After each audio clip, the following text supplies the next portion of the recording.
President Obama is in the air right now. He's en route back to Washington following his 5-day trip through Europe and Saudi Arabia. The president ended the trip in Riyadh, where he met with King Abdullah. U.S. relations with Saudi Arabia have chilled a bit over the past year, largely due to America's policy on Iran and Syria. Now, all this comes amid a renewed push from a group in Congress and a senior statesman for the White House to declassify a 28-page redacted section of the joint 9/11 inquiry from the House and Senate Intelligence Committees. The group claims that the classified section proves high-level Saudi involvement in the 9/11 attacks and could have evidence of sleeper cells still operating here in the U.S. Joining me now, former Senator Bob Graham, who served as chairman of the Senate Intelligence Committee and led the congressional investigation of the 9/11 attacks. Senator Graham, welcome, sir. I'm glad to have you here to talk about this. Let's talk about Congressman Walter Jones. We have Stephen Lynch and Thomas Massie, all of them holding a press conference with 9/11 victims' families recently, where they announced this resolution calling for these pages to be declassified. And you wrote that report.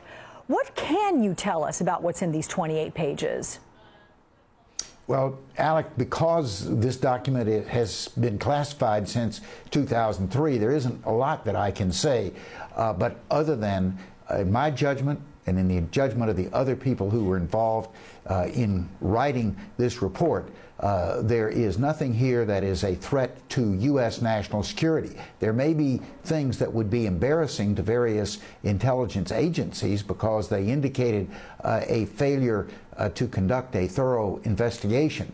I believe that it's important that this information be available to the American people because there are American citizens who are being denied justice in the courts because they don't have enough evidence of the linkage between Saudi Arabia and the events of 9/11.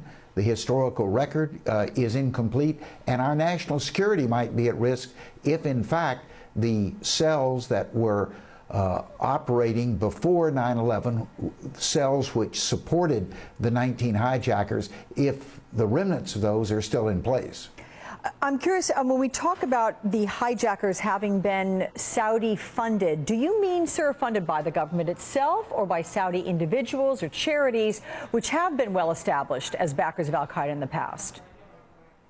All of the above. There were some who were involved in supporting the terrorists who were actually on the payroll of the Saudi government. There were other charities and business organizations that also were providing support to some, or not all, the 19 hijackers. But the position that the Saudi government has taken is that all of those organizations are justified to have sovereign immunity. That is, they are so closely related to the government of Saudi Arabia that they cannot be sued in court. So the difference between a Saudi charity heavily supported by individuals, some of them within the royal family, and the government itself is almost non-existent. What's interesting, sir, Saudi Arabia expelled Osama bin Laden years before 9/11. They basically declared him persona non grata. It has been reported that Saudi intelligence tried to get the Taliban to turn him over relatively shortly before 9/11. They also tried to sideline him in Sudan. So why then would they support him in the attacks? Well, there are a lot of theories about that. One is that bin Laden had a force of about 30,000 soldiers that had fought with him in Afghanistan, and that there was a threat made against the royalty in Saudi Arabia that unless they gave him support in yet an undefined mission in the United States, that they would use this to raise civil unrest and potentially topple the kingdom in much the same way that Iran's Shah was toppled in the late 1970s. Sir, I know that you've said in recent interviews that you believe the support cells might never have been abandoned and could still be active. Why do you think there's not been an attack yet, if that is true? The reason I said that is because there's been no evidence that they have been dismantled. Those who are claiming that they no longer exist are the same people who claimed they didn't exist in the first place, which I think the evidence that we do have clearly refutes that.